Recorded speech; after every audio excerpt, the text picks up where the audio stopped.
बहराइच की ये धरती जो गंगा जमुना की तहजीब के लिए जानी जाती है, वहां पर अब इस समय राजनीतिक भूगोल बच चुका है। कुछ दिन पहले अनिल राजभर सुहेलदेव स्मारक स्थल पर आकर के उन्होंने गर्जना की थी और बहराइच में 14 तारीख को सरोज ओवैसी जो एआईएम के राष्ट्रीय अध्यक्ष वो आ रहे हैं और उसके लिए शौकत अली जो प्रदेश अध्यक्ष है उन्होंने यहाँ की पृष्ठभूमि तैयार करना शुरू कर दिया है। हमारे शौकत अली हैं, उन्हीं से जानते हैं पहले तो उनके कार्यक्रम के बारे में और उसके बाद राजनीति की क्या स्थिति है, राजनीतिक स्थिति है। देखिए, आने वाली 14 जून को हमारी पार्टी के राष्ट्रीय अध्यक्ष सांसद जनाब बैरिस्टर असदुद्दीन ओवैसी साहब शंकरपुर चौराहे पर उनका एक मटेरा विधानसभा में शंकरपुर चौराहे पर एक प्रोग्राम है और उम्मीद है कि उसमें बहुत बड़ी तादाद में लोग शिरकत करेंगे। बात अगर की जाए ओवैसी साहब की तो उनका बड़ा कद है और आप भी प्रदेश की कमान संभाले हैं, तो चुनाव की अगर बात की जाए तो इस समय तो हिंदू मुस्लिम तो बड़ा ही एक आम बात होगी चुनाव में आना, विकास पीछे रह जाता है।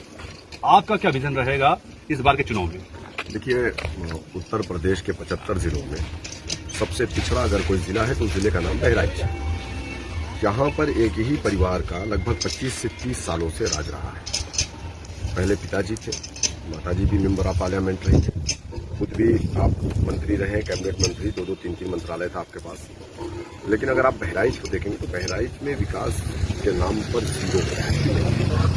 मटेरा विधानसभा में जहां से इनकी पत्नी मौजूदा विधायक, वहां पर अगर आप देखेंगे तो वहां पर डेवलपमेंट के नाम पे कुछ नहीं है। पूरे मटेरा में एक नगर पंचायत है, जबकि नवाबगंज और मटेरा खुद नगर पंचायत बन सकती थी, टाउन एरिया बनता, लोगों को रोजगार मिलता, डेवलपमेंट होता, स्कूल बनते, कॉलेज बनता, हॉस्पिटल बनता, लेकिन इन्होंने कोई काम नहीं किया। 97% मटेरा गांव में बसता है और बहुत दयनीय स्थिति में पूरी विधानसभा है। आप जाकर के एक मसला सर्वे करके आइए, मैं आपसे कह रहा हूं। तो यकीनन इन लोगों ने सिर्फ वोटों को, समाजवादी पार्टी के लोगों ने बीजेपी का डर दिखा करके मुस्लिम वोटों को लूटा है। डेवलपमेंट के नाम पर इन्होंने कुछ भी नहीं किया और कहीं ना कहीं गलती हमारी भी है, क्योंकि हम डेवलपमेंट के नाम पर वोट नहीं डालते। हमारा समाज बीजेपी को हराने के लिए समाजवादी पार्टी को वोट डालता है और जब बीजेपी हार जाती है तो ये लोग कहते हैं कि देखिए, आपने तो कहा था बीजेपी को हराना है, यही आपका इनाम है। लेकिन मैं आपसे कहूं, 2022 में भी हम यही बात कह रहे थे कि बीजेपी को समाजवादी पार्टी नहीं रोक पाएगी। हम 2017 में भी यही बात कह रहे थे कि नहीं रोक पाएगा ये गठबंधन, और हम 22 में भी यही बात कहे, 27 में भी यही बात हम कह रहे हैं कि इस गठबंधन को, ये गठबंधन बीजेपी को नहीं रोक पाएगा उत्तर प्रदेश में। तो अभी महंत राजू दास ने एक बयान दिया है ओवैसी साहब के संदर्भ में और कहा है वो दरगाह चुकी जाने वाले, याद करने जाने वाले थे और उन्होंने टिप्पणी की, आपने देखा भी होगा, समझा भी होगा। क्या कहना चाहेंगे राजू के बयान पे? देखिए, मैं नहीं जानता आप कौन महंत है, राजू है या पाजी है, क्या है, मैं उसके बारे में नहीं जानता। लेकिन देखिए, हमारे देश का कोई मसला नहीं, कोई धर्म, सभी धर्मों को मानने वालों का ये देश है। इस देश में ऐसे लोग भी हैं जो किसी धर्म को नहीं मानते, किसी ईश्वर को नहीं मानते, लेकिन हमारे देश का संविधान को नहीं भी मानता है। तो ये एक गुलदस्ता है जिसमें तमाम मजहब के लोग हैं और हमारा देश, हमारा लोकतंत्र ये खूबसूरती है। इससे अच्छा लोकतंत्र कोई दुनिया में नहीं है।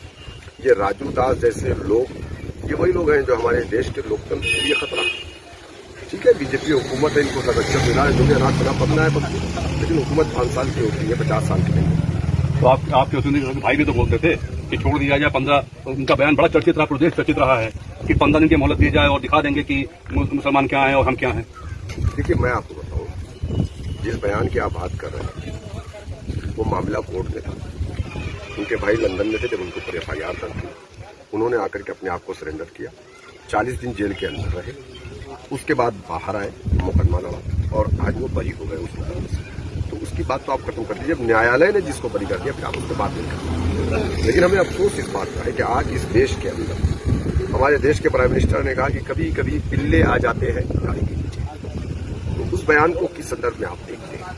आए दिन लोग कहते हैं कि कठुआ को मार डालो, अब हो भी रहा है, देख भी रहे हैं आप, मारा भी जा रहा है। तो कहीं ना कहीं अगर नफरत कोई इस देश में फैला रहा है तो वो बीजेपी और RSS लोग हैं।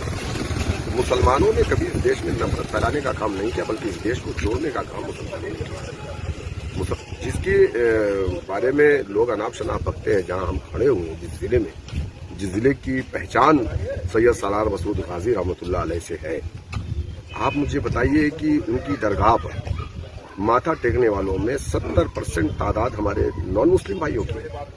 हमारा गैर मुस्लिम उनमें आस्था रखता है। आपने मेले को रुकवा दिया जो 500 साल पुरानी एक प्रथा चली आ रही थी। आप जाइए दरगाह पर, पता करिए कि दरगाह पे जो दुकानें लगती है उसमें 80% दुकानें हमारे हिंदू भाइयों की लगती है। अब आप बताइए कि कितने परिवार को आपने भूखा कर दिया, कितने का रोजगार आपने छीन लिया। तो अगर आप हिंदू और मुस्लिम के चश्मे से देखेंगे, ठीक है, इसी देश में राम को मानने वाले भी हैं, इसी देश में रावण को भी पूजने वाले हैं, दोनों को माना जाता है। इसी देश में ऐसे लोग भी हैं जो कुत्ता बिल्ली सूअर खाते हैं, इसी देश में ऐसे लोग भी हैं जो लहसुन और प्याज भी नहीं खाते। तो ये तो हमारे देश के, हमारे संविधान की खूबसूरती है, हमारा संविधान इजाजत देता है। लेकिन इसका ये मतलब नहीं है कि आप मेरे महापुरुषों को गाली दो, मैं आपके महापुरुषों को गाली दूं। आप क्यों गाली दे रहे हैं भाई, क्यों गाली दे रहे हैं? रीजन क्या है? आप कह रहे हैं लुटेरे थे। लूटने वाला पहले अपनी बिल्डिंग बनाता है। रिक्शा चलाने वाला मंत्री बन गया, आज वो किस चीज से चल रहा है? आज उसके पास प्रॉपर्टी कहां से आई, आप बताओ मुझे। चूहा मार बेचने, दवा बेचने वाला मंत्री बन गया, विधायक है। नौटंकी में नाचने वाला मंत्री बना, विधायक है। सैयद सालार मसूद गाजी अलैहिर्रहमा अगर लुटेरे होते, आक्रांता होते, तो शायद कि बहराइच के किसी इलाके में तो उनका एक बहुत बड़ा मकान जैसे अकबर का था, बाबर का है, आगरा फोर्ट है, शाहजहां ने ताजमहल को बनाया, कुतुबुद्दीन ऐबक ने कुतुब मीनार को बनाया। तो अगर उन्होंने लूट लिया था तो कहीं पे कुछ तो है उनका, दिखता है आपको बहराइच में कहीं कुछ नहीं है ना? इसका मतलब क्या होगा? जो लोग उनको लुटेरा कहते हैं, सच में वो लुटेरे हैं जो इस प्रदेश की, इस देश की जनता को लूट रहे हैं। सवाल आपसे खाली जुड़ा करती है कि यहाँ पर जो दरगाह के खादिम, एक लड़ाई भी चल रही है दरगाह में, मूल खादिम बनाम अवैध खादिम। और अभी जो ये इस समय जो समिति है यहाँ की दरगाह की, इसको ये भी क्वेश्चन मार्क्स पे लगा हुआ है।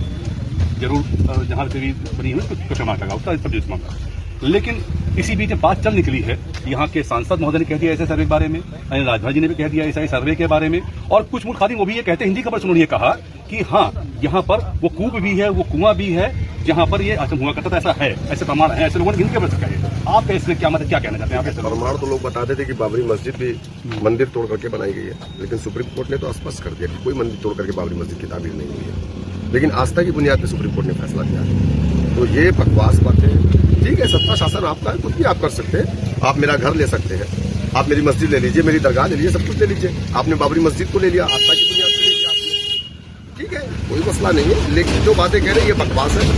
अगर अनिल राजभर या ओम प्रकाश राजभर या इनके मेंबर ऑफ पार्लियामेंट अपनी 5 पुस्तों के बारे में बता दें तो मैं जानूंगा कि हाँ, इनको कुछ तो मालूमात है। 5 पुस्त के आगे किसी को अपने खानदान के बारे में नहीं मालूम है। और 1000 साल पुराना इतिहास लोग बताने की कोशिश कर रहे हैं। 1000 साल पहले कागज पे लिखा जाता था कि चमड़े थे? कौन इतिहासकार था जिसने लिखा?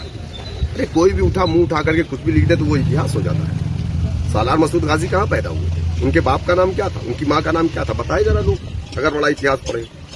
हाँ, अच्छा, पासी कह रहा है कि सुहेल देव पासी थे, और राजभर कह रहा है राजभर। पहले आप बैठ करके ये तो कंफर्म करो, जब आपको यही नहीं पता है कि वो पासी थे कि राजभर थे, आप इतिहास बताने आए हो कि यहाँ ये था, वहां वो था, यहाँ वो था। अरे तुमको नहीं मालूम है कि तुम्हारे 5 पुस्त के आगे तुम्हारे क्या नाम था? नहीं पता किसी को। ये बकवास बातें हैं। अंतिम बस कि बहराइच की जो ये धरती है, ये गंगा जमुना तहजीब पे आती है, और यहाँ पर मानते हैं कि इस बार चुनाव, मैं पुनः वही बात कर रहा हूँ आपसे, इस बार चुनाव विकास पे होगा या हिंदू मुस्लिम हो गए? आप क्या सूचित कर पाएंगे? बहराइच की जो सरजमीन है, हम प्रदेश की बात करते हैं। बहराइच की जो सरजमीन है, यकीनन वो गंगा जमुनी तहजीब का गहवारा है। और क्यों है? क्योंकि गंगा जमुनी तहजीब का गहवारा, अगर मैं किसी को मानता हूं जिसने इस गंगा जमुनी तहजीब को कायम किया तो उसका नाम सैयद सालार मसूद गाजी है। लेकिन आज अगर यहाँ की उस एकता को, अखंडता को, उस प्यार मोहब्बत भाईचारा को खत्म करने का कोई काम कर रहा है तो उस पार्टी का नाम भारतीय जनता पार्टी है, उस नेता का नाम ओम प्रकाश राजभर और अनिल राजभर है। दूसरा सवाल आपका है कि हम उत्तर प्रदेश में विकास के नाम पर चुनाव लड़ेंगे या हिंदू मुस्लिम। हम कभी हिंदू मुस्लिम के नाम पर चुनाव नहीं लड़ते। ये बीजेपी और समाजवादी का काम है। समाजवादी मुसलमानों को खौफ दिखाती है और कहती है कि बीजेपी आ जाएगी, मुसलमान का वोट ले लेती है। बीजेपी हिंदुओं को खौफ दिखाती है, कहती है कि मुसलमान की वजह से तुम्हारा धर्म खतरे में है, हिंदू खतरे में है, तो वो उनका वोट ले लेती है। ये दोनों एक सिक्के के दो पहलू। मटेरा एक छत्र का राज काफी समय चला आ रहा है, उसको शंकरपुर की जो आप करने जा रहे हैं, उसी से वहाँ आ रहे हैं, तो क्या माना जाए कि इस बार क्या आप तो वहाँ ताली ठोक रहे हैं? नहीं, बिल्कुल। मटेरा पूरे उत्तर प्रदेश में गाजियाबाद से गाजीपुर 403 विधानसभा है, कहीं से भी मैं चुनाव लड़ सकता हूँ। मटेरा बारे में बिल्कुल, इंशाल्लाह। मैं मटेरा के लोगों की मांग है कि मैं चुनाव लड़ूँ। मैं देख रहा हूँ, लोगों से मुलाकात कर रहा हूँ, लोग कह रहे हैं कि आप आइए, हमें आपकी जरूरत है। बिल्कुल जरूरत है। ये थे शौकत अली, प्रदेश अध्यक्ष AIAMN के हिंदी खबर से बात कर बेबाकी से सारे विषयों पर बात रखी अपनी, और जरूर अब इस बहराइच की धरती से एक मटेरा से एक नया आगाज होने जा रहा है, ऐसी उन्होंने बात भी कह डाली है। शशांक सिन्हा, हिंदी खबर, बहराइच।